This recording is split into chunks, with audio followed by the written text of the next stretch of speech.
അപൂർവ ജാതകം. രചന മാർത്ത മറിയം. അവതരണം ജെംസി. കണ്ണാ!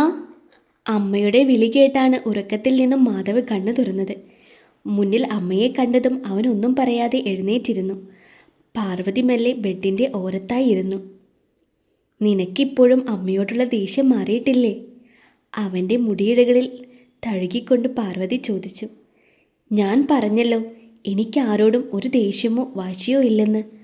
അമ്മയുടെ കൈ തട്ടി മാറ്റിക്കൊണ്ട് അവൻ ബെഡിൽ നിന്നും എഴുന്നേറ്റു. പക്ഷേ നിന്റെ പ്രവൃത്തിയിൽ നിന്നും അങ്ങനെ തോന്നുന്നില്ലല്ലോ. അമ്മ എന്തെങ്കിലും തെറ്റ് ചെയ്തിട്ടുണ്ടെങ്കിൽ നീ ക്ഷമിക്കേ. ഒരവസരം കൂടി താ. നിന്റെ നന്മയ്ക്കായി ഞാൻ ചെയ്ത കാര്യങ്ങളെല്ലാം തെറ്റായിട്ടാണ് വന്നത് എന്ന് കരുതി ഇനിയും ഞാൻ അത് തന്നെ ആവർത്തിക്കുമെന്ന് നീ കരുതണ്ട. ഞാൻ തീർത്ഥയോട് സംസാരിക്കാം. കാല് പിടിച്ചിട്ടാണെങ്കിലും അവളെ തിരികെ ഇങ്ങോട്ട് കൊണ്ടുവരാം. അപ്പോഴെങ്കിലും നിനക്ക് എന്നോടുള്ള ദേഷ്യം തീരുമല്ലോ. അവർ പ്രതീക്ഷയോടെ അവനെ നോക്കി. അമ്മ പോയി വിളിച്ചാൽ അവൾ വരുമെന്ന് അമ്മയ്ക്ക് തോന്നുന്നുണ്ടോ? അവൾക്ക് നിന്നോട് സ്നേഹമുണ്ടെങ്കിൽ അവൾ തീർച്ചയായും വരും. അവർ വീണ്ടും അവൻ്റെ നെറുകയിൽ തഴുകി. ഇത്തവണ മാധവ് അമ്മയുടെ കൈ തട്ടിമാറ്റിയില്ല. പകരം അമ്മയെ തന്നെ നോക്കിയിരുന്നു. ഈ വിവേകം കുറച്ച് മുന്നേ ആകാമായിരുന്നില്ലേ? അങ്ങനെയാണെങ്കിൽ ഒരു ജീവൻ നഷ്ടപ്പെടില്ലായിരുന്നല്ലോ. അവൻ്റെ മനസ്സിൽ ആർദ്രയുടെ മുഖം തെളിഞ്ഞു. അവന് എന്തെന്നില്ലാത്ത പ്രയാസം തോന്നി. കുറ്റബോധം കൊണ്ട് അവരുടെ മുഖം താഴ്ന്നു. ഇവരുടെ സംസാരം കേട്ടുകൊണ്ടാണ് മഹി ആ റൂമിലേക്ക് വന്നത്. അവർ പറഞ്ഞത് അത്രയും കേട്ടിട്ടുണ്ടെന്ന് അയാളുടെ മുഖഭാവം വ്യക്തമാക്കുന്നുണ്ടായിരുന്നു. അച്ഛനും അവരുടെ ഒപ്പം ബെഡിലിരുന്നു. അച്ഛനെ കണ്ടതും മാധവൊന്ന് നിവർന്നിരുന്നു. ഇന്നലെ രാത്രി നിൻ്റെ അമ്മ ഒരുപോലെ കണ്ണടച്ചിട്ടുണ്ടായിരുന്നില്ല. കരച്ചിൽ തന്നെയായിരുന്നു. നിൻ്റെ നല്ലതിന് വേണ്ടിയിട്ടാണ് അമ്മ ഓരോന്ന് ചെയ്തത്. പക്ഷേ അതൊക്കെ ഇങ്ങനെ വരുമെന്ന് ആരെങ്കിലും വിചാരിച്ചോ? ഇനിയെങ്കിലും നീ സന്തോഷത്തോടെ ജീവിക്കണമെന്നാണ് ഞങ്ങളുടെ രണ്ടുപേരുടെയും ആഗ്രഹം. അതിനുവേണ്ടി ആരുടെ കാല് പിടിക്കാനും ഞങ്ങൾ തയ്യാറാണ്. അതുകൊണ്ട് തന്നെ ഞങ്ങൾ രണ്ടുപേരും ഇന്ന് തന്നെ തീർത്ഥയെ പോയി കാണുന്നുണ്ട്. എന്തൊക്കെ വന്നാലും ഞങ്ങൾ അവളെ ഇങ്ങോട്ട് കൂട്ടിക്കൊണ്ടുവരും. അങ്ങനെയെങ്കിലും നിന്റെ മുഖം തെളിയുമല്ലോ. നിനക്ക് ഞങ്ങളോടുള്ള ദേഷ്യം മാറുമല്ലോ. നീ സന്തോഷത്തോടെ ഇരിക്കുമല്ലോ. അയാളുടെ മുഖത്തും വേദന നിറഞ്ഞു നിന്നിരുന്നു. മാധവ് എന്ത് പറയണമെന്നറിയാതെ കുറച്ചു നേരം നിശബ്ദനായിരുന്നു. പിന്നെ നെടുവീർപ്പോടെ കട്ടിലിൽ നിന്നും എഴുന്നേറ്റു.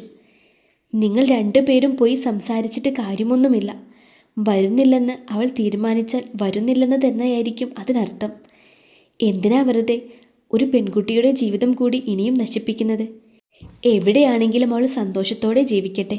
അതും പറഞ്ഞുകൊണ്ട് അവർക്ക് മറ്റൊന്നും പറയാൻ അവസരം നൽകാതെ അവൻ ബാത്റൂമിലേക്ക് നടന്നു. പാർവതി നിറഞ്ഞ കണ്ണുകളോടെ ഭർത്താവിനെ നോക്കി. അയാൾ അവരെ ചേർത്ത് പിടിച്ചുകൊണ്ട് മെല്ലെ പുറത്ത് തഴുകി. ഇളം ചൂടുവെള്ളം ഷവറിലൂടെ മുടിത്തുമ്പിൽ തട്ടി താഴേക്ക് ഒഴുകിയിറങ്ങുമ്പോഴും മാധവിൻ്റെ മനസ്സ് നിറയെ തീർത്ഥയുടെ മുഖമായിരുന്നു. അച്ഛനോടും അമ്മയോടും അങ്ങനെയൊക്കെ പറഞ്ഞെങ്കിലും അവളുടെ മനസ്സ് മാറണമെന്ന് അവൻ പ്രാർത്ഥിച്ചിരുന്നു. അവൾക്കൊപ്പമുള്ള ഒരു ജീവിതം അവൻ അത്രമേൽ ആഗ്രഹിക്കുന്നുണ്ടായിരുന്നു. അവൻ കുളി കഴിഞ്ഞു വരുമ്പോൾ പാർവതിയോ മഹിയോ റൂമിലുണ്ടായിരുന്നില്ല. അമ്മയോട് നല്ല രീതിയിൽ ദേഷ്യമുണ്ടായിരുന്നുവെങ്കിലും ഇപ്പോൾ ഓർക്കുമ്പോൾ എന്തോ സങ്കടം തോന്നുന്നു. താൻ മുഖം കറുപ്പിച്ച് അത്രയൊന്നും പറയണ്ടായിരുന്നു. ചെയ്തതെല്ലാം തനിക്ക് ദോഷമായിട്ടാണ് വന്നതെങ്കിൽ പോലും അമ്മ തന്നോടുള്ള സ്നേഹത്തിൻ്റെ പുറത്താണ് അതെല്ലാം ചെയ്തിട്ടുള്ളത്. മാധവന് നേരിയ കുറ്റബോധം തോന്നി. അവൻ വേഗം തന്നെ റെഡിയായി പുറത്തേക്കിറങ്ങി. ഡൈനിങ് റൂമിലേക്ക് നടക്കുന്ന വഴി അച്ഛൻ്റെയും അമ്മയുടെയും മുറിയിലേക്ക് നോക്കി. അത് അടഞ്ഞു കിടക്കുകയാണ്. ഇരുവരും അതിനുള്ളിലുണ്ടാകുമെന്ന് അവന് തോന്നി. അച്ഛനോടും അമ്മയോടും പിന്നെ സംസാരിക്കാമെന്ന് കരുതി ഭക്ഷണം കഴിക്കാനായി ഡൈനിങ് ടേബിളിൽ വന്നിരിക്കുമ്പോഴാണ് ചിന്നു അവൻ്റെ അടുത്തേക്ക് വന്നത്. അവളെ കണ്ടതും അവൻ എന്തോ കാര്യമെന്ന മട്ടിൽ പുരികമുയർത്തി കാണിച്ചു. നിശ്ചയത്തിൻ്റെ ഡേറ്റ് എടുക്കാൻ പോകുന്ന കാര്യം അച്ഛൻ പറയുന്നുണ്ടായിരുന്നു. മാധവേട്ടൻ്റെ അഭിപ്രായം കൂടി ചോദിക്കാൻ പറഞ്ഞു. കാരണം അഖിലിനെ UK വിസ വന്നിരിക്കുകയല്ലേ. എത്രയും വേഗം നിശ്ചയം നടത്തണമെന്നാണ് അവരുടെ ആഗ്രഹം. കസേര വലിച്ചിട്ട് അവൻ്റെ അരികിലിരുന്ന് കൊണ്ട് ചിന്നു പറഞ്ഞു. അത് കേട്ട് മാധവ് അവളെ നോക്കി പുഞ്ചിരിച്ചു. ഞാൻ ഇക്കാര്യത്തിൽ എന്തഭിപ്രായം പറയാനാണ് ചിന്നൂട്ടി? ഇതെല്ലാം മുതിർന്നവർ തീരുമാനിക്കേണ്ട കാര്യങ്ങളല്ലേ. എന്തായാലും എല്ലാത്തിനും ഒപ്പം ഞാനുണ്ടാകും. അവളുടെ കവിളിൽ തട്ടിക്കൊണ്ട് വാത്സല്യത്തോടെ അവൻ പറഞ്ഞു. അപ്പോഴേക്കും ഭക്ഷണവുമായി ജാനകി അങ്ങോട്ട് വന്നു. ചേച്ചിയും ചേട്ടനും എവിടെ? അവർക്ക് ഭക്ഷണം വേണ്ടേ? അവന് ഭക്ഷണം വിളമ്പുന്നതിനിടയിൽ ജാനകി ചോദിച്ചു. അവർ റൂമിലാണെന്ന് തോന്നുന്നു, അവൻ പറഞ്ഞു. ചിന്നു, നിനക്ക് ഭക്ഷണം വേണോ? ജാനകി ചിന്നുവിനെ നോക്കി. എനിക്കിപ്പോൾ വേണ്ട, ഞാൻ കുറച്ച് കഴിഞ്ഞ് കഴിച്ചോളാം. അവൾ അവിടെ നിന്നും എഴുന്നേറ്റ് ലിവിംഗ് റൂമിലേക്ക് നടന്നു. ചിന്നു കാര്യങ്ങൾ പറഞ്ഞോ? അവൻ്റെ ഗ്ലാസ്സിലേക്ക് ചായ പകർന്നൊഴിച്ചുകൊണ്ട് ജാനകി ചോദിച്ചു. ആ, പറഞ്ഞു.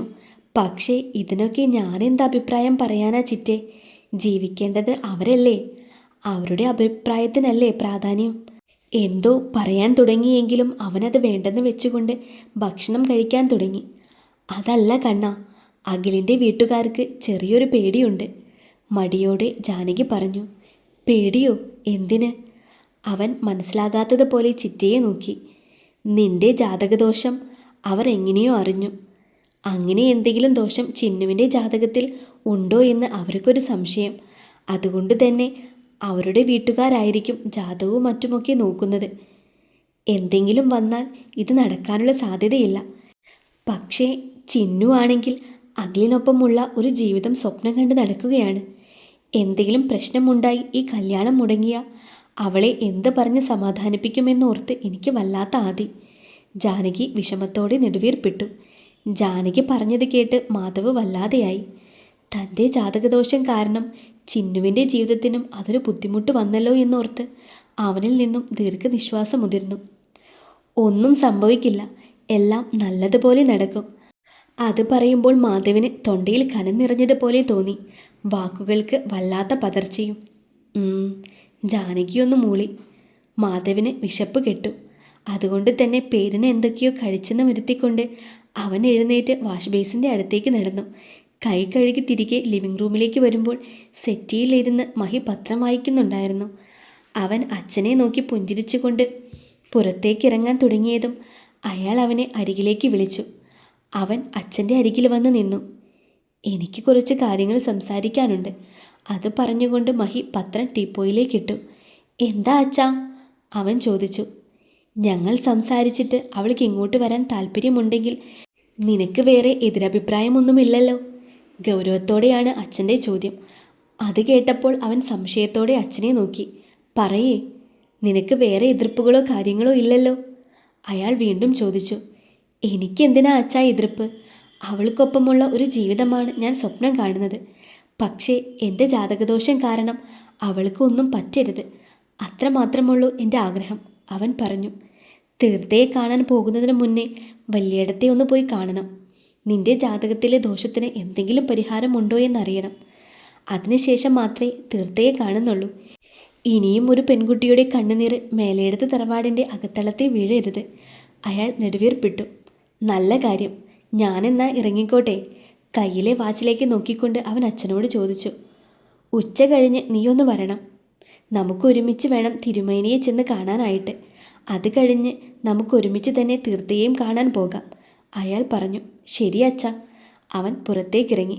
മനസ്സിൽ പ്രതീക്ഷയോടെ മുനിഞ്ഞു കുത്തിക്കൊണ്ടിരുന്ന ആ ചെറുനാളം കൂടുതൽ പ്രകാശത്തോടെ പ്രതീക്ഷയോടെ തെളിഞ്ഞു വരുന്നത് കണ്ട് അവൻ മെല്ലെ പുഞ്ചിരിച്ചു.